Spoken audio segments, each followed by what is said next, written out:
It's an old plague. In Russia, corruption seems to have no cure.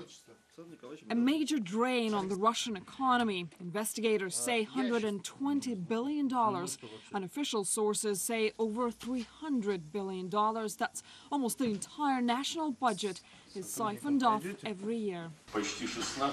This year alone, we received 16,000 complaints of corruption. We brought 6,288 of the cases to court. We cannot deny how deep the problem has become. The figures are no surprise. The fact a senior prosecutor spoke up on the magnitude is. It's been a touchy subject for years. Corruption is now the official enemy of the state.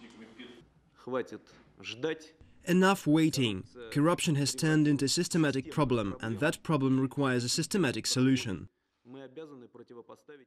On taking office, Dmitry Medvedev announced his campaign to clean up Russia's court system.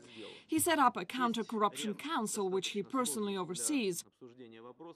Starting with high-profile arrests like this one of a senior official of Russia's financial watchdog Rosfinnadzor, the authorities are out to enforce the rule of law. And throughout all of Russia's 11 time zones, evening news show corrupt officials being caught and brought to justice. All this looks too familiar to Ilya Handrikov, an entrepreneur with 20 years in Russia's clothing business.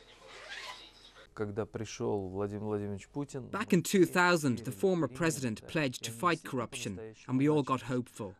We started to see officials cleaning up their act, and we all felt secure. But in 2003, the process went into reverse. Small businesses are at the front line facing corrupt officials daily, he says. It's become survival of the fittest. I know no one who has never taken or given a bribe.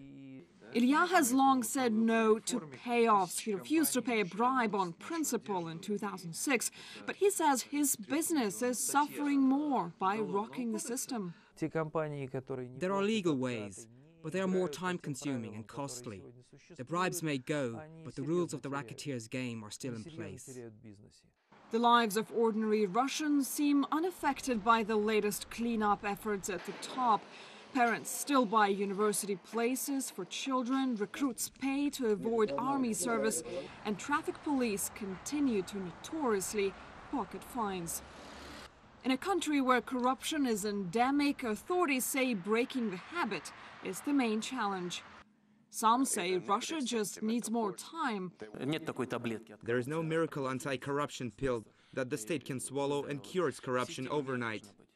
Vladimir Putin himself has admitted one thing he failed at during his presidency is to curb corruption.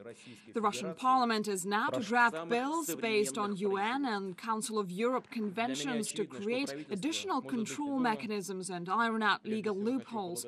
One, for instance, is that Russia's civil code doesn't consider a gift to a bureaucrat worth less than $500 a bribe. President Medvedev is expected to announce his anti-corruption plan this week. But bearing in mind how deeply the disease seems to have taken root in Russia, the hope is the proposal will be more than just a talking cure. Anastasia Haydulina, RT, Moscow.